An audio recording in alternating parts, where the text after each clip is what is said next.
공장장님, 도대체 무슨 말씀이십니까?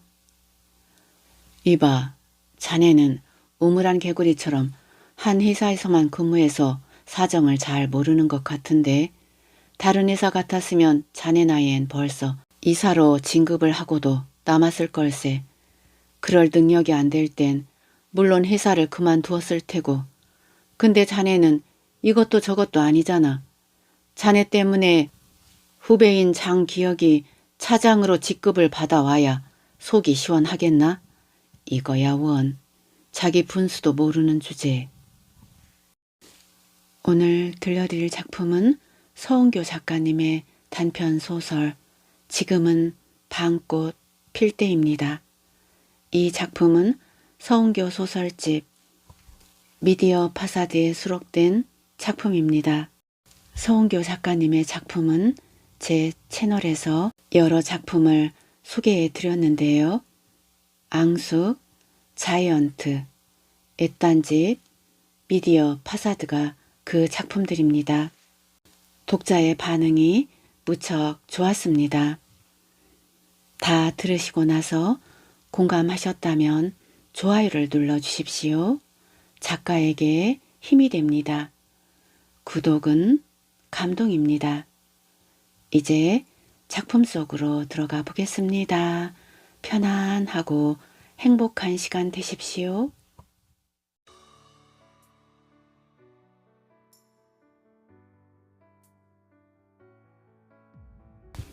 이게 뭔가, 김 부장. 그는 자신의 책상 위에 놓인 결제판과 내 얼굴을 번갈아 쳐다보았다. 처리하십시오. 의외라는 듯 그의 눈이 희둥그레졌다. 난 그때 그의 안면 근육에 흐르는 미세한 변화를 분명 보았던 것 같다. 그러나 나는 그의 책상 앞 명판만 노려보다 그마저도 역겨워 이내 고개를 창밖으로 돌리고 말았다. 포항공장 공장장 안효인.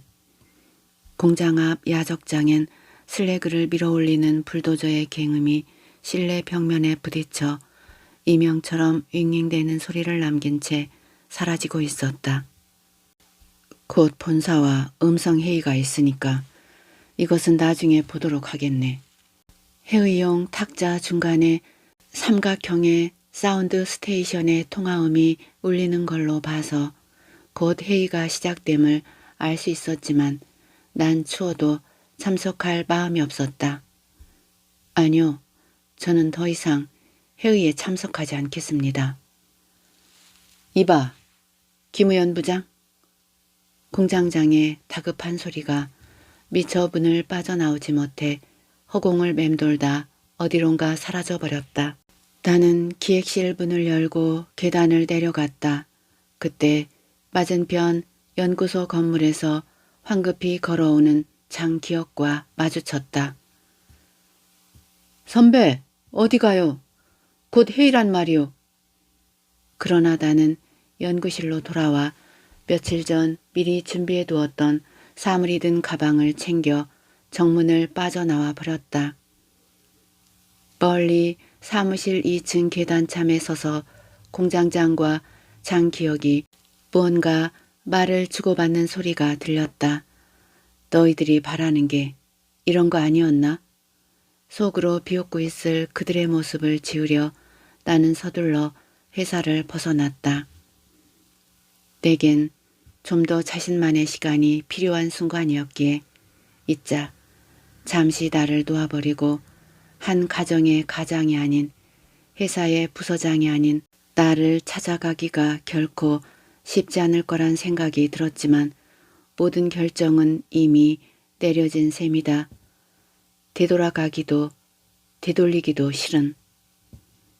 버스가 공주 시외버스 터미널에 도착했을 때는 벌써 오후 3시가 넘어가고 있었다. 포항에서 대구로, 대구에서 다시 기차를 타고 조치원으로, 조치원에서 공주로 가는 버스를 타고 도착하기까지 장장 5시간이 소요된 셈이다. 약간은 지친 기분이었지만 자신을 되돌아보는 시간을 갖기 위해선 차라리 차를 두고 오길 잘했다는 생각이 들었다. 나는 버스가 종점에 서기를 기다려 천천히 버스에서 내렸다. 종점 앞 시장 안은 수많은 상인들과 물건을 사러 나온 졸로들이 뒤엉켜 북새통을 이루고 있었다. 오늘이 6월 1일 바로 공주 5일장이 서는 날인 듯 했다.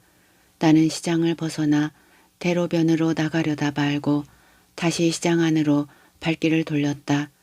아직 그와의 약속 시간이 조금 남아 있었기 때문이었다. 얼마 만의 여유던가. 계속되는 지친 삶의 현재 진행형으로 살아오면서 오늘과 같은 일탈을 얼마나 꿈꾸었던가. 마치 탈피를 한 번데기에서 젖은 날개를 말리기 위해 잠시 숨을 고르듯 나는 천천히 그러나 꼼꼼히 시장을 훑어나갔다. 마늘, 양파, 완두콩, 비름나물, 고사리, 동자개, 부사리, 수박, 버찌, 뜰보리수 열매, 매실, 오디, 금초, 누룩 같은 것을 파는 골목을 지나자 이번에는 농기구와 옷을 파는 상인들이 눈에 띄었다. 혼잡했지만 나름 그 속엔 어떤 삶의 질서가 소리 없이 자리 잡고 있는 듯해 잠시나마 그들을 보는 내 마음이 숙연해질 무렵 그와의 약속 시간이 가까워져 있었다.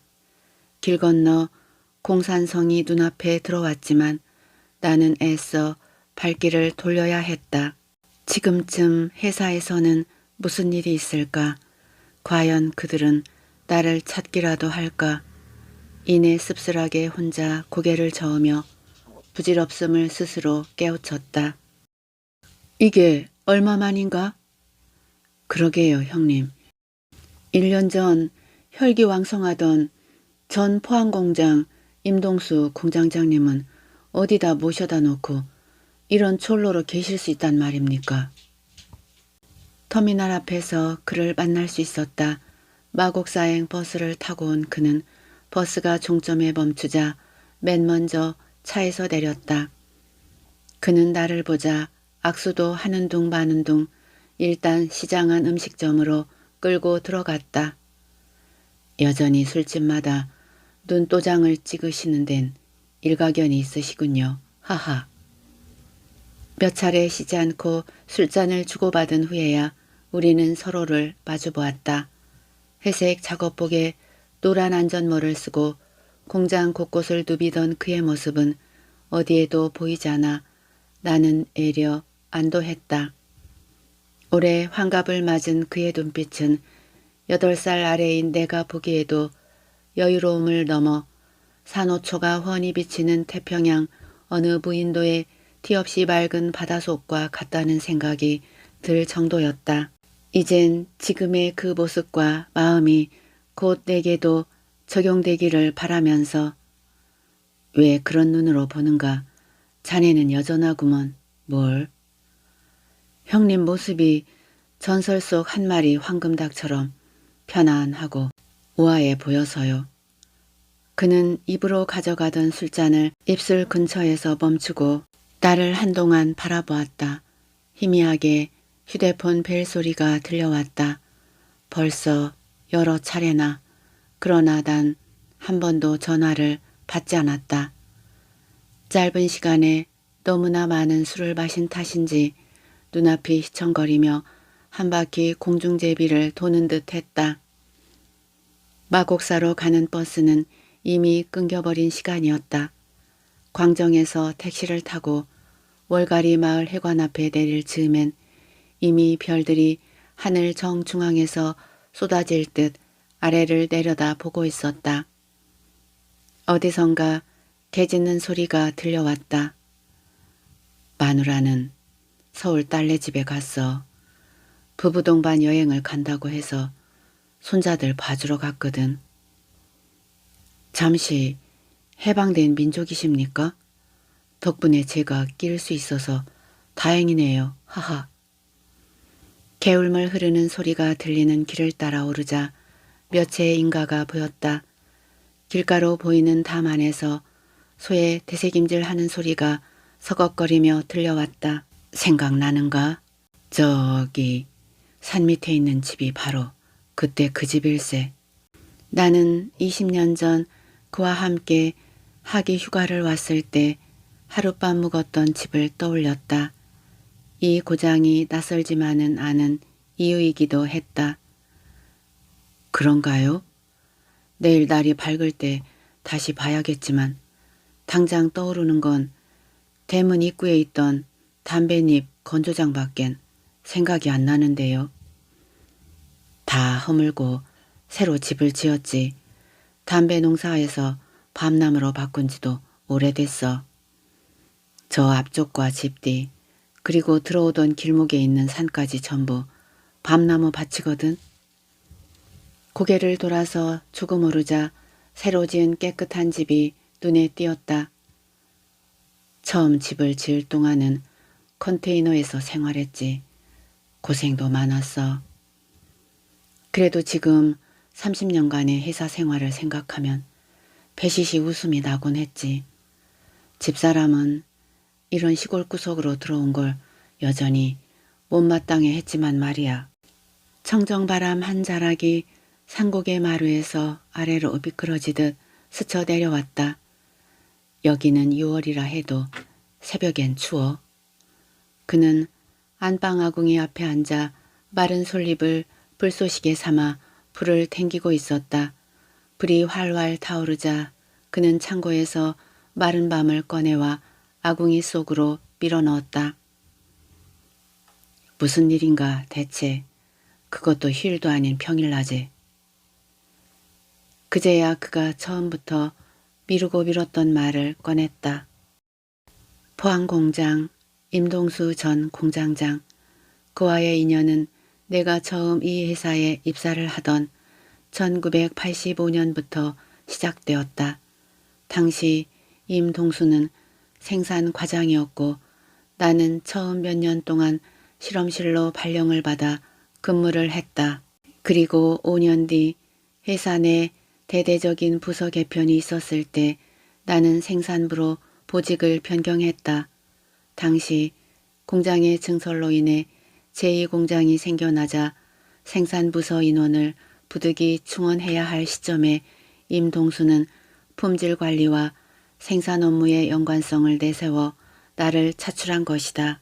내게도 그것은 어쩌면 좋은 기회이기도 했다. 매일 실험실에서 화공약품 냄새를 맡으며 분석만 하기엔 일상이 너무 단조롭고 해서 일탈을 꿈꾸던 시기였다. 그렇게 해서 나와 임동수는 한 부서에서 근무를 하게 되었다. 그 후 1년 전 그가 정년퇴직을 하기까지 우리는 20여 년 가까이 동고동락을 했었다. 그 시간 동안 우리는 한 사무실 안에서 때론 업무적 애증의 시간도 겪어야 했고 때론 몇 번씩 언성을 높이며 얼굴을 붉힌 적도 많았다. 하지만 그것은 단지 업무적인 일에서만 일어나던 일이었다. 20여 년이란 세월이 흐르는 동안 우리는 온갖 희로애락을 함께 겪어온 탓에 그의 정년퇴임 때 난 유달리 마음이 아팠다. 밤중이라도 공장의 기계가 고장이 나서 가동이 중지되면 그와 나는 시간을 가리지 않고 회사로 달려와야 했다. 공기에 맞춰 연휴 기간에 생산을 해야 할 경우에는 우리는 함께 출근했다. 우리에게 있어 회사란 하나의 삶의 기둥이요 지켜나가야 할 무언의 책임이라고 생각할 정도로 우리는 한 공장을 그렇게 지키며 살아오지 않았던가. 퇴직을 앞두고 나는 진심으로 그의 기농을 축하해 주었다. 형님, 잘 생각하셨어요. 이제 퇴직하시면 이 지긋지긋한 회사 일은 있고 그동안 못다한 여행도 하시며 편히 지내세요. 형님은 충분히 그럴 자격이 있으시니까요. 그때부터 나는 퇴직을 앞둔 그에게 공장장이란 직함 대신 형님이란 말로 그를 대했다. 기농을 하신다는 게 좀 어리둥절하긴 하지만 한편으로는 형님 노후엔 잘 어울리겠다는 생각이 드네요. 지금까지 몸에 배인 그 부지런함을 할 일 없는 시간으로 보내느니 근데 왜 하필 충청도까지? 월가리가 마누라 고향이야. 그제야 나는 그의 고향도 의당이란 것을 상기했다. 언젠가 가족 동반으로 그와 함께 하계 휴가를 갔던 곳이 바로 마곡사 근처 상전 계곡이었다는 사실과 그 다음 날엔 그의 고향집에서 하룻밤 신세를 졌던 기억도 떠올랐다. 그렇게 그의 퇴임 시간이 서서히 다가오고 있을 무렵 회사에서는 그의 후임을 물색하기 시작했다. 그리고 임 공장장이 퇴임을 보름 정도 앞둔 어느 날 안효인이 새로 부임을 했다. 그는 우리와 동종업체의 공장장을 지내기도 한 인물이었고 무엇보다 내겐 대학 2년 선배이기도 했다. 그래서 나는 오래전부터 안효인에 대해 조금은 알고 있던 터였다. 그가 근무했던 그 업체는 지난 IMF 때 부도를 맞은 후 회생을 하려 무진 애를 쓰는 것 같았지만 결국 몇 년을 버티지 못하고 파산을 맞았다는 소식을 들은 적이 있었다. 그리고 몇 년간 소식이 없던 안효인이 이곳 포항공장장으로 발령을 받아 부임을 한 것이다. 연로한 사장이 이젠 2세에게 경영권을 서서히 물려주기 위한 준비를 하던 시기이기도 했다. 상무로 취임한 사장의 아들이 안효인을 추천했고 그와 더불어 상무와 안효인이 고교 동창이었다는 소문도 들려왔다. 임 공장장이 퇴임을 하고 새로 안효인 공장장이 부임을 할 무렵 내 직책은 시험실장 겸 생산부장이란 직책 그대로였다. 그러나 안효인이 공장장으로 부임을 한 이후 회사 분위기는 묘하게 바뀌기 시작했다. 기존 실험실을 연구소로 확대하면서 소요 인원을 충원해야 했지만 그는 대개 한마디 의사도 물어보지 않은 채 독단적으로 면접과 채용을 하기 시작했기 때문이었다. 그러던 어느 날이었다. 공장장이 나를 공장장실로 호출을 했다. 앞으로 연구소는 공장장 직속 기관으로 하여 내가 그 업무를 모두 통제하기로 할 걸세. 그리고 자네는 품질관리 업무에서 손을 떼게. 공장장님이 관장하시더라도 당장 품질관리 쪽을 비운다는 건 무리가 아니겠습니까? 적어도 책임자 한 사람은. 그는 귀찮다는 듯 말 중동이를 잘랐다. 그건 내가 알아서 한다고 했자는가. 자네는 이제부터 연구개발 업무만 관장을 하란 말이야. 안효인은 나와 맞선 자리에선 언제나 인상을 찌푸리고 있었다. 그게 나에 대한 불만인지 아니면 그의 독단적인 성격인지는 몰라 조금은 의아하고 당황스럽기도 했다. 그러나 일단은 그가 학교 선배란 입장을 생각해서 모든 예우를 갖춰주려고 노력을 해온 터였다. 2년 선배라면 어쩌면 우리는 한 학년 동안은 같은 대학 생활을 보냈을 수도 있었을 거란 생각이 들었지만 아무리 생각해도 그의 얼굴은 떠올릴 수가 없었다. 어쨌든 그때부터 품질관리 업무는 공장장이 혼자서 처리를 하고 있었다. 장기혁이 찾아온 것은 공장장이 부임하고 꼭 한 달이 되던 날이었다.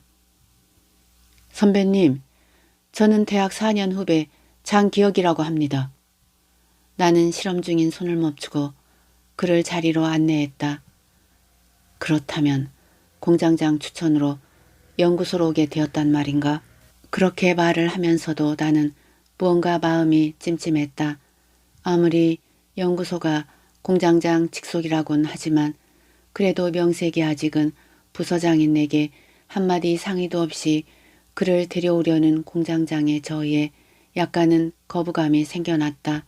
그동안 안효인이 내게 아나무인격으로 대했던 태도까지 떠올리자 불쾌함이 앞섰다. 선배님 이름은 많이 듣고 있었습니다. 저도 한때는 남부럽지 않은 회사에서 근무를 했지만 이번에 이 회사 품질관리 업무를 맡아달라는 공장장님의 간곡한 부탁으로 이 회사에 오기로 마음먹었습니다. 그는 마치 당장이라도 근무가 결정된 것처럼 자신만만하게 말을 하고 있어 오히려 당황한 쪽은 나였다. 나와 헤어질 때 그는 내게 이렇게 말했다.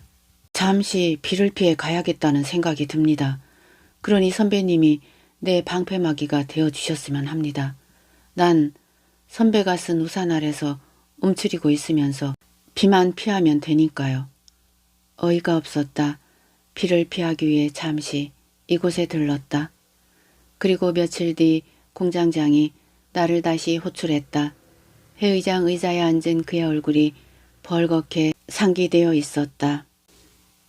도대체 자네가 후배 앞길을 막고 있는 이유가 뭔가? 그는 내가 자리에 앉기도 전에 화부터 내고 있었다. 무슨 말씀이십니까? 후배의 앞길을 막다니요? 그럼 아니란 말인가? 자네 나이 신이 넘은 나이에 아직 부장이란 지책이 뭔가? 더 이상 올라갈 능력이 안 된다면 일찌감치 그만둘 일이지. 왜 후배들 앞길을 막고 있느냔 말이야. 공장장님, 도대체 무슨 말씀이십니까? 이봐, 자네는 우물안 개구리처럼 한 회사에서만 근무해서 사정을 잘 모르는 것 같은데 다른 회사 같았으면 자네 나이엔 벌써 이사로 진급을 하고도 남았을 걸세. 그럴 능력이 안 될 땐 물론 회사를 그만두었을 테고. 근데 자네는 이것도 저것도 아니잖아. 자네 때문에 후배인 장기혁이 차장으로 직급을 받고 와야 속이 시원하겠나? 이거야 원. 자기 분수도 모르는 주제에. 그제야 나는 그의 말의 진해를 알아차렸다. 그는 장기혁이 부장인 나 때문에 더 높은 직급도 받지 못하고 차장으로 입사를 하게 된 데에 대한 화풀이를 하고 있는 것이었다. 기가 막혔다. 언제 들어올지도 모를 후배를 위해 미리 진급을 해놓지 않아서. 그래서 후배가 부장인 나보다 낮은 직급을 받아야 하는 게 억울해서. 공장장님, 그건 제가 마음대로 할 일이 아니지 않습니까? 엄연히 회사엔 사기도 있는데. 그래서 지금껏 진급도 못하고 있다는 게 자랑스럽단 말인가? 장기혁 그 사람 전번 회사에서는 자네와 같은 부장이었단 말일세. 그런데 여기에 오면서 직급까지 깎여서 와야 속이 시원하겠냐고. 능력이 없으면 그만둘 때를 알아야지. 비로소 나는 장기혁이 안효인과 한 회사에서 근무를 했었다는 사실을 알아차렸다. 회사의 부도로 그들이 실업자로 살았던 시간들을 그들은 벌써 잊었단 말인가. 3년이란 긴 세월 동안의 공백을 따지더라도 그리고 아무리 경쟁업체라곤 했지만 일 생산 능력에서 지금 이 공장의 10분의 1 수준에도 미치지 못하던 그 작은 회사와 비교를 하고 있는 그가 우스웠지만 나는 일단 아무런 말을 하지 않았다. 그렇게 안효인과 장기혁 두 사람의 존재는 서서히 수면 위로 모종의 정체를 드러내고 있었다. 안효인은 나를 오랫동안 함께 근무해온 장기혁보다 껄끄러운 상대로 인식하는 것 같은 인상이 짙게 풍겨왔다. 그렇게 해서 장기혁도 출근을 하기 시작했다. 그에게 맡겨온 업무는 제품에 대한 품질 관리였다. 처음부터 공장장이 못 박았듯 내게는 단지 연구개발 업무만을 요구했고 품질 관리에 대해서는 일체 언급을 못하게 했다. 그러던 어느 날 아침 회의 시간에 장기혁은 지금까지 해온 분석 방법에 대한 꼬투리를 잡기 시작했다. 부장님, 제가 여기 온 지 며칠 되지 않았지만 제일 먼저 느낀 건 지금까지 어떻게 그런 분석법으로 실험을 하셨고 또 아래 사람들에게 전수를 하셨는지 이해가 되지 않습니다.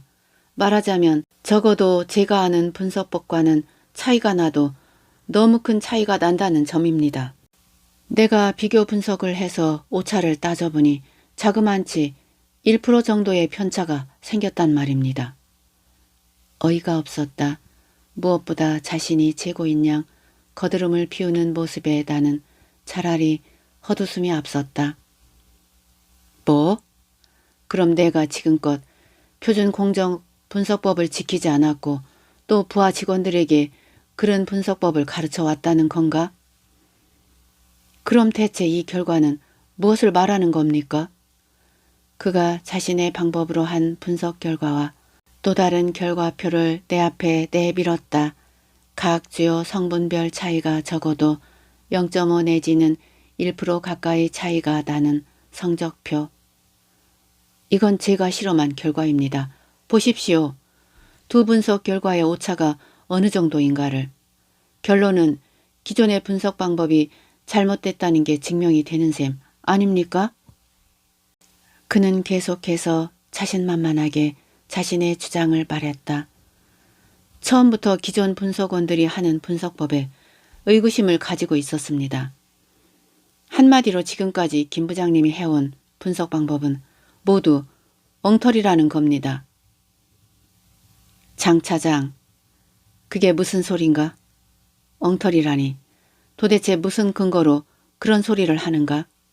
부장님, 아직도 고전과도 같은 그런 실험 방법을 고집하시면 안 되죠. 습식 방법에서 기계 분석법으로 바뀌는 추세를 모르십니까? 제가 오자마자 처음으로 한 게 무엇인지 아십니까? 바로 그 분석법의 차이를 찾아내는 것이었습니다. 예상대로 기존 분석법에서 오차가 0.5% 이상 나는 것으로 결과가 나왔습니다. 이 정도의 오차 범위면 너무 큰 것 아닙니까?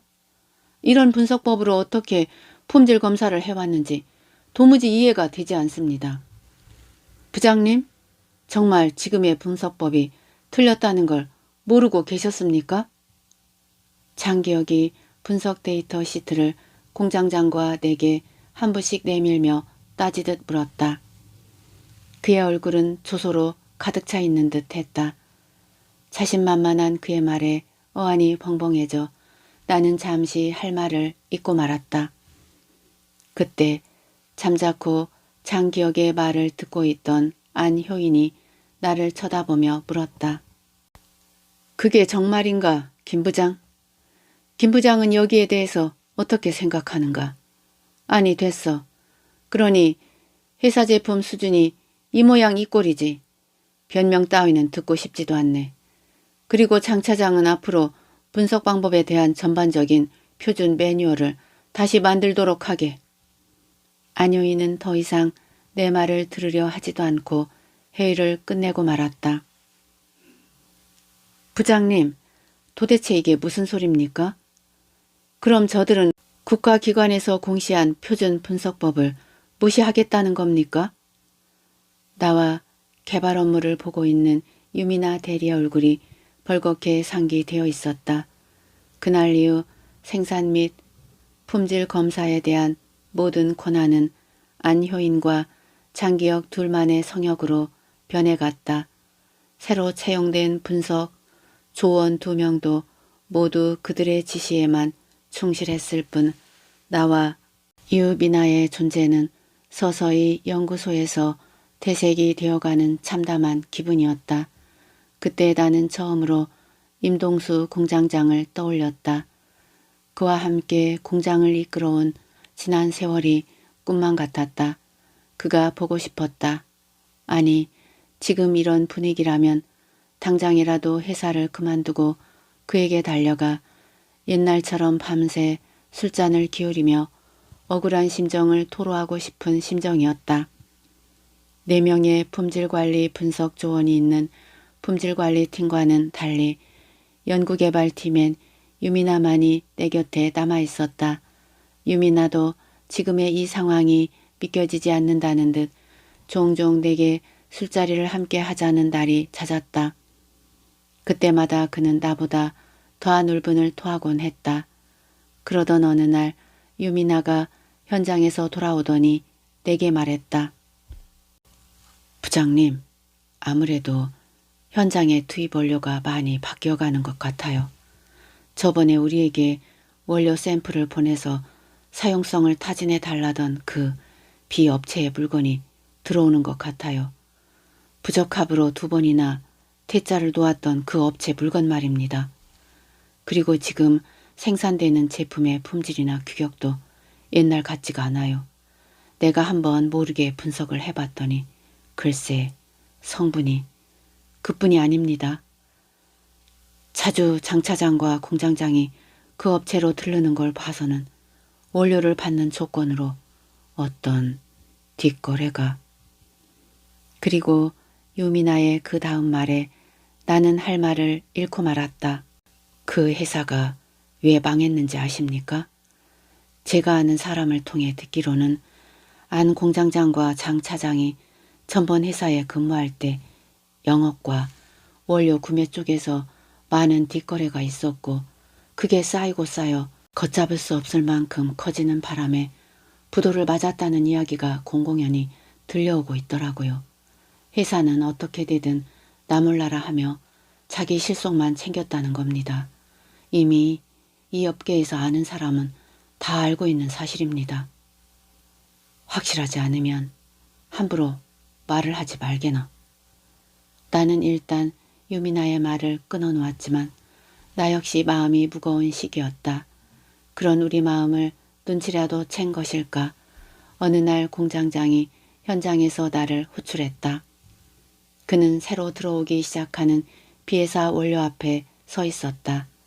원료별 칸막이가 있었지만 해체된 분말 원료가 흘러 2 원료가 서로 뒤섞여 있었다. 김 부장, 자네는 연구소 팀장으로서 지금 눈에 보이는 이 상황이 어떻다고 보는가? 무슨 말씀이십니까? 원료 적재장의 꼴이 무언가 말일세. 투입 원료별로 구분이 되어 있어야 할 하치장에 저렇게 원료가 함께 섞여 있는 게 눈에 보이지 않는단 말이야? 그는 뒤섞여 있는 원료를 향해 침을 퇴하고 뱉었다. 순간 그동안 참아왔던 그 무엇이 입 밖으로 튀어나왔다. 공장장님, 그럼 제가 저 원료들을 저렇게 섞어 놓으라고 지시라도 했다는 말입니까? 뭐야? 그렇지 않습니까? 제게 연구개발 업무만 하고 품질관리 업무는 손도 못 대게 한 사람이 누구란 말입니까? 당연히 이런 일은 장 차장이 해야 할 일이 아닙니까? 표준공정분석법도 못 믿으시면서 왜 원료가 뒤섞인 것에 대해선 저한테 말하는 겁니까? 이런 사안도 당연히 품질관리 쪽에서 생산부에 지적을 해줘야 하는 것 아닙니까? 그리고 툭 하면 제가 장 차장 진급을 막았다고 자꾸 그러시는데 그게 그렇게 억울하시면 공장장님 직권으로 부장이든 이사든 진급을 시키십시오. 그러면 될 것 아닙니까? 난 분명 이 업무와는 상관이 없으니까 더 이상 여기에 있을 이유도 없는 것 같네요. 얼굴이 벌겋게 상기된 채 내 얼굴을 쳐다보는 공장장의 얼굴이 하얗게 질리고 있었다. 나는 두 말 않고 뒤돌아서 연구소로 돌아오고 말았다.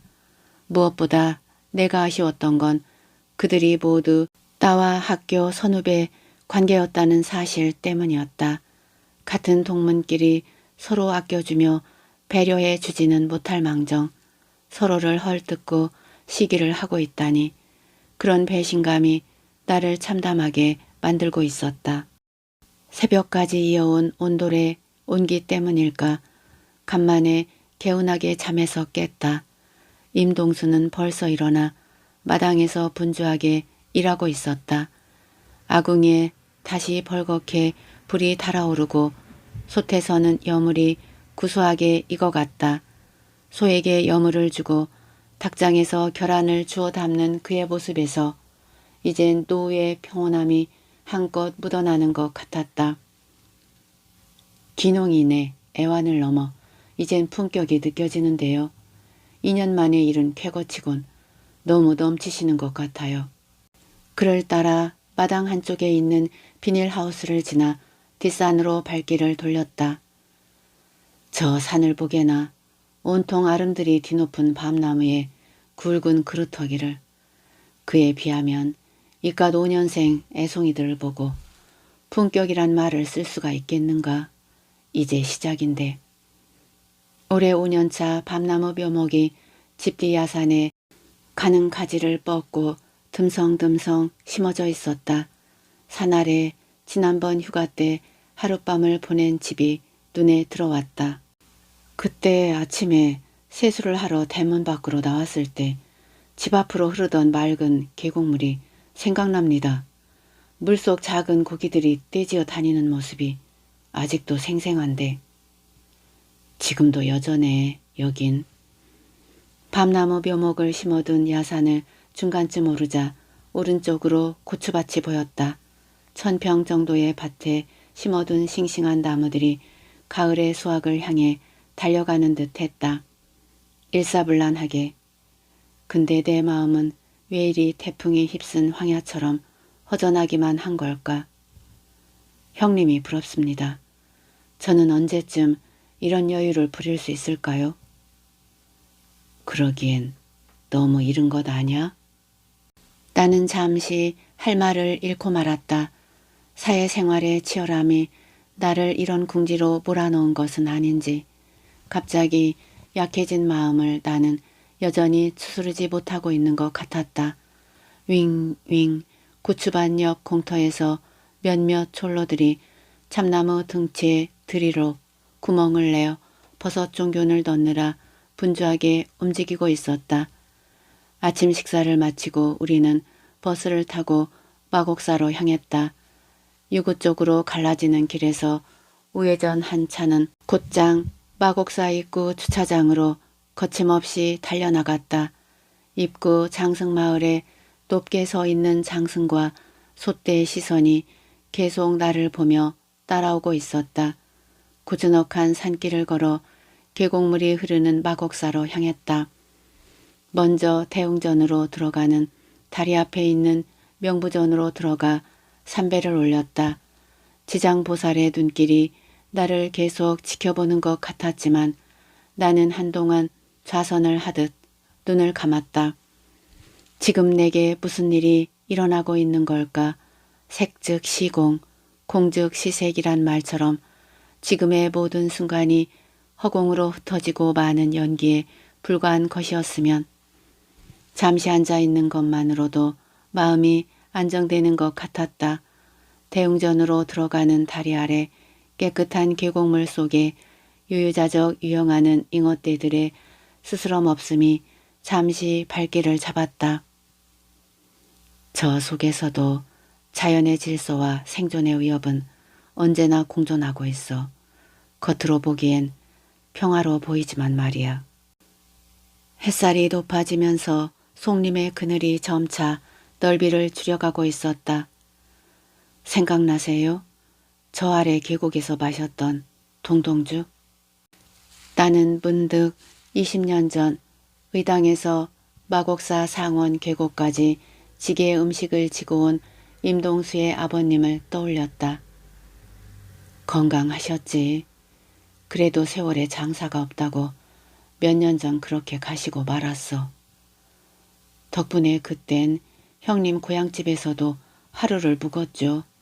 우리 세 식구는 덤으로 신세를 졌지만 그때 자네 딸이 5살이었던가? 예, 벌써 대학 졸업반이니. 계곡물이 손 사이로 빠져나가느라 손가락이 간지러웠다. 그가 잠시 침묵을 깨고 먼저 입을 열었다. 이제 본론으로 들어가서 내가 자네를 좀 체근해야 되겠네. 직장 생활을 하루 이틀 하는 것도 아닌데 그깟 동료들과의 갈등 때문에 사표나 던지고 온 자네를 어찌 반갑게 맞을 수가 있겠는가. 자넨 아직은 아니야. 아직 자식들 뒷바라지도 끝나지 않았는데 이렇게 무책임하게 도망쳐오다니. 다시 돌아가게나. 잠시 머리를 식혔다고 생각하고. 갑자기 눈물이 핑 돌았다. 안효인과 장기혁의 얼굴이 눈앞에 어른거리더니 빠르게 바위 틈으로 흘러나가는 물줄기 속으로 휩쓸려 내려갔다. 또다시 전화벨 소리가 울렸다. 내가 회사에 사표를 던져야 했던 결정적인 사건이 일어난 것은 지난달 5월 초순 공공학회가 열리던 날이었다. 대학과 국가연구기관 그리고 각 기업체에서 참석하는 춘계학회는 학술 발표를 참관하는 것 외에도 기업체 참석자들에겐 오랜만에 경쟁업체의 실무자들과 어울릴 수 있는 주요 매체이기도 했다. 올해 춘계학회가 열리는 장소는 제주도에 있는 모 대학교 학술관이었다. 나는 그날 아침 첫 비행기로 제주도로 향했다. 오랜만에 만나는 반가운 얼굴들이 눈에 띄었다. 안효인과 장기혁이 자네 회사로 갔다면서? 그들은 대뜸 그들에 대한 얘기부터 물어왔다. 그들의 표정엔 어떻게 그럴 수가 있지 하는 의문으로 가득 찬 듯 했다. 잠시 그들과 얘기를 나눈 뒤 우리는 다시 학술관으로 들어갔다. 유미나로부터 전화가 걸려온 것은 발표회장에 들어가 자리에 막 앉으려는 순간이었다. 뭐? 자재 검사소에서 시료 발체 검사가 나왔다고? 예고도 없던 불시 점검이었다.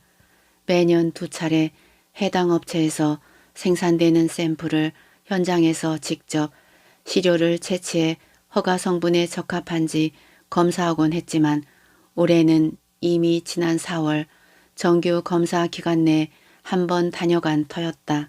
당연히 품질관리 책임자가 그 업무를 해야 했다. 더군다나 나와 유미나에게조차 불가침의 성역처럼 품질관리에 대한 업무를 자신의 바운더리에 묶어놓고 아무도 범접을 못하게 하던 그들이 아니었던가. 뭐? 출장? 내가 학회에 간 줄 뻔히 알면서 출장을 갔다고? 그것도 공장장하고 둘이서? 그들이 출장을 간 곳은 어이없게도 부원료를 공급하고 있는 비공장이라고 했다. 자신들이 마음대로 원료 공급업체를 바꾼 것도 모자라 직접 방문이라니. 그들의 검은 속셈이 눈에 보이는 듯 했다. 그들만의 뒷거래를 생각하자 또다시 불쾌함이 밀려왔다. 알았어. 일단은 샘플링한 제품의 날짜를 확인하고 채취하고 남은 시료는 빨리 분석기관에 넘겨. 그리고 자체 분석도 잊지 말고. 그러나 문제는 거기서 끝나는 게 아니었다. 발체 검사가 단지 공장에서만 이뤄진 게 아니라 제품이 출하된 현장에서도 현지 발체가 이뤄졌다는 점이었다. 동일 제품이 생산되는 다른 업체에 어떤 문제가 발생된 게 분명했다. 한번 문제가 생기면 동종업체에까지 불똥이 튀는 게 업계의 생리였으니까 현지 발체 장소는 예산군의 어느 하치장이라고 했다. 나는 결국 이틀간의 학회 일정을 접고 서둘러 공장으로 복귀하고 말았다. 공교롭게도 사내 발체는 물론 현지 발체 제품의 생산 일자가 모두 보름 전인 것으로 밝혀졌다. 발체해 간 시료의 분석 결과를 받아든 것은 그로부터 일주일 뒤였다. 공장 자체 검사 결과는 물론 현지에서 발체한 샘플의 검사 결과가 터무니없이 뒤엉켜 있었다. 그것은 상하한 10% 범의 오차에서도 한참을 벗어난 것이기에 더 당혹스러웠다. 성적서를 쥐고 장기혁이 있는 분석실로 내려갔다. 장 차장, 도대체 어떻게 된 일이야? 같은 샘플인데 검사기관의 결과와 우리 자체 분석 결과가 이렇게 차이가 나는 이유가 무언가? 그러나 장기혁의 태도는 오히려 당당했다. 걱정 마십시오. 우리가 분석한 결과가 정확하다는 게 곧 밝혀질 테니까요. 그의 얼굴에는 내 말 따위는 무시하려는 거만함이 잔뜩 묻어 있었다. 그리고 발체검사 보름 만에 정식 공문이 회사로 날아왔다. 예상은 하고 있었지만 결과는 불합격이었다. 더구나 그 정도의 성적이라면 당연히 3개월 영업정지에 해당하는 것이었다. 물론 그 결과는 고스란히 본사에 보고되었으며 영업정지라는 통보서를 받아든 본사에서는 발칵 뒤집어지고 말았다. 도대체 어떻게 된 일이야? 여태껏 한 번도 이런 일이 없었는데 그것도 한창 성수기에 이런 날벼락을 맞다니 앞으로 제품 판매는 물론 회사 이미지가 어떻게 되는가 말이오. 즉시 소집된 본사 회의에서 사장은 노발대발했다. 당장 해결 방안을 모색하고 관련 부서에서는 경위서를 제출하도록 하시오. 그때 장기혁이 나섰다. 사장님, 걱정 마십시오. 제가 내일 분석기관에 동일 시료를 가지고 가서 이의 신청을 내고 재검을 요청하도록 하겠습니다. 만약 그렇게 해서도 결과가 같다면 그땐 제가 책임을 지겠습니다. 확신할 수 있는가, 장 차장? 사장의 목소리에 반신하는 기색이 역력했지만 달리 방법이 없는 탓인지 일단은 장기혁의 안을 받아들이고 있었다. 부장님, 정말 우리 분석법이 잘못된 것일까요? 장기혁이 입사하기 전부터 나와 함께 분석 업무를 해온 유미나가 걱정스럽게 물어보았다. 걱정하지 않아도 돼. 나는 유미나의 말을 잘랐다. 장기혁이 스스로 기름을 지고 불 속으로 뛰어드는 격이란 생각이 가득했지만 일단은 결과가 나오기까지 기다려 보기로 했다. 다음 날 장기혁은 자신이 직접 준비한 샘플을 들고 수원에 있는 국립기술연구원으로 출장을 떠났다. 그는 출장 준비를 하는 내내 자신만만한 표정이었지만 난 아무런 말도 하지 않았다. 옳고 그른 것은 분석 결과만이 대답을 해줄 것이다. 내가 그렇게 속으로 벼르고 있는 데에는 나만의 이유가 있었기 때문이다. 지난 20여 년 동안 나는 정기적으로 새로 입사한 분석원들의 실험 교육을 직접 분석기관에 의뢰를 해온 게 한두 번이 아니었기에 물론 유미나 역시 분석기관에서 정식으로 교육을 받은 그들 중 한 명이었다. 예상대로 그 결과는 보기 좋게 장기혁의 패배로 끝나고 말았다. 분석기관에서 같은 샘플로 분석한 결과는 정확히 1%의 오차가 있었다. 결과적으로 장기혁의 분석 방법이 틀렸다는 것이 이번 합동 분석으로 인해 확연히 증명된 결과를 낳고 말았다.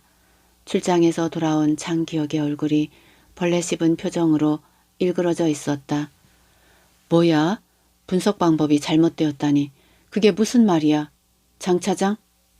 공장장은 아침 미팅 시간에 앞서 장기혁의 보고서를 받으며 얼굴이 불그락 푸르락 하고 있었다. 그것은 장기혁을 내세워 나란 존재를 짓밟은 뒤 자신들의 성역을 구축하려던 그들의 음모에 커다란 구멍이 생긴 것이나 마찬가지였다. 자신의 수하인 장기혁으로 인해 자신의 의상이 보기 좋게 구겨진 데 대한 분노이기도 했다. 나는 거기에 대해서 일단 아무 말 하지 않았다. 그것으로 모든 게 밝혀진 셈이었으니까. 본사에서는 연일 간부회의를 소집해 영업전지에 대한 대책과 회사의 이미지 실추에 대한 해결 방안을 내놓으라고 몰아세웠다. 결국 아무런 방안도 없이 그냥 영업정지를 받아들여야 한다는 거요? 사안이 이렇게 크게 벌어졌는데도 누구 하나 책임을 지겠다고 나서는 사람이 없다는 게 말이나 되는 소리냔 말이요. 사장의 노한 목소리가 사운드 스테이션의 스피커를 타고 회의실로 쩌렁쩌렁 울려 퍼졌다. 그때 잠자코 말이 없던 공장장이 마이크를 들었다. 사장님, 일단은 관련 기관 담당자를 찾아가 어떻게든 해결을 하도록 하겠습니다.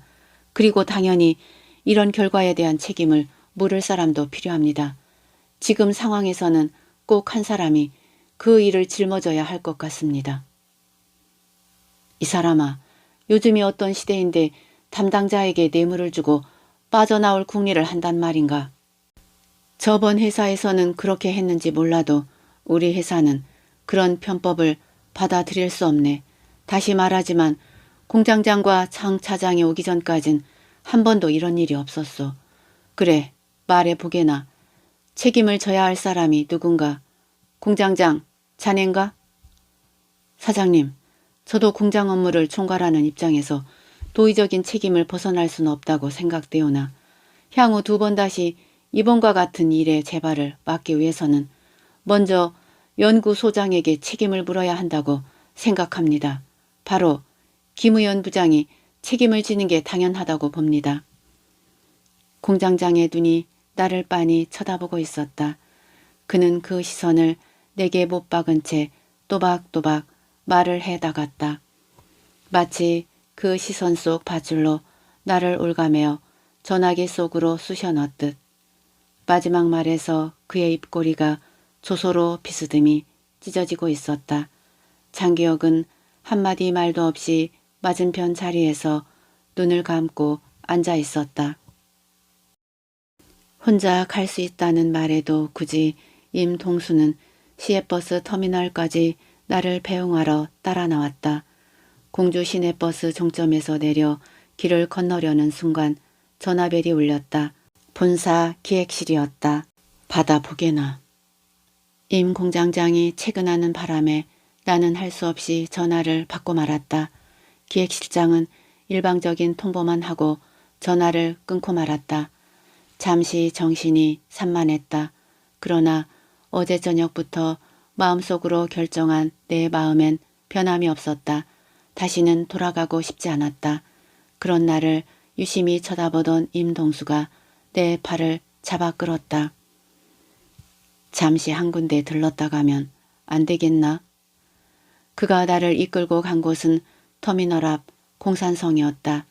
그러고 보니 2번째 방문이었지만 눈앞에 두고도 그냥 지나칠 뻔한 곳이기도 했다. 우리는 쌍수정 앞에 섰다. 그 앞으로 쌍수정의 내력에 대한 안내문이 눈에 띄었다. 내가 왜 이곳으로 자네를 데려온 줄 아는가? 나는 임동수의 말에 뜨악하니 바라만 보았다. 그냥 못 이기는 채 돌아가란 뜻이야.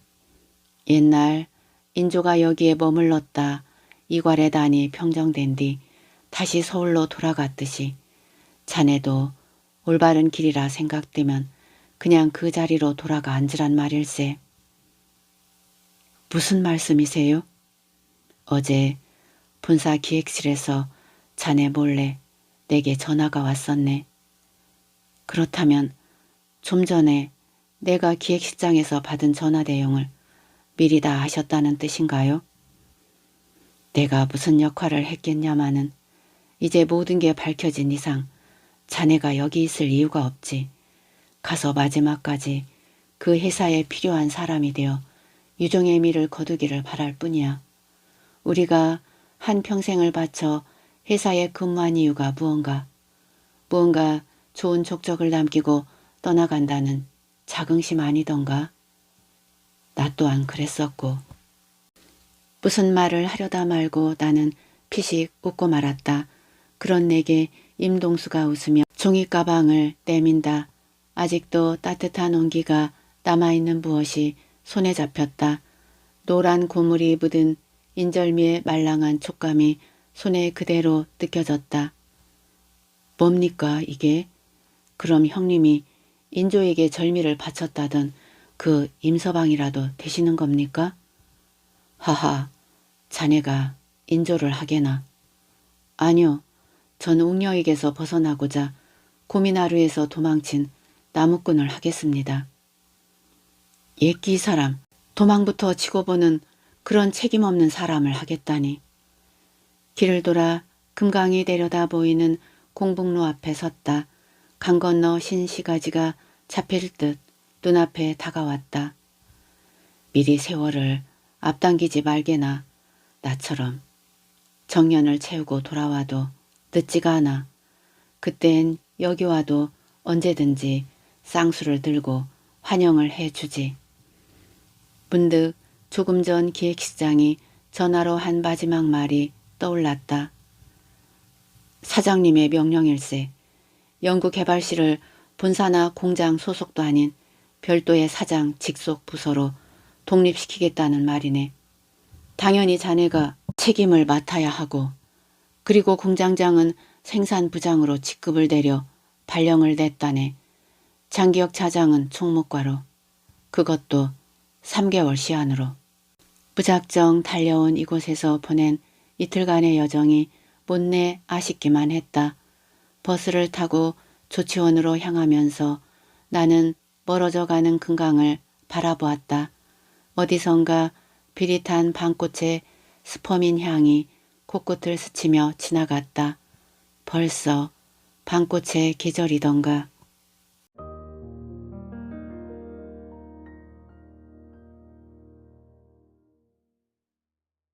작품 잘 감상하셨는지요? 끝까지 함께 해주셔서 고맙습니다.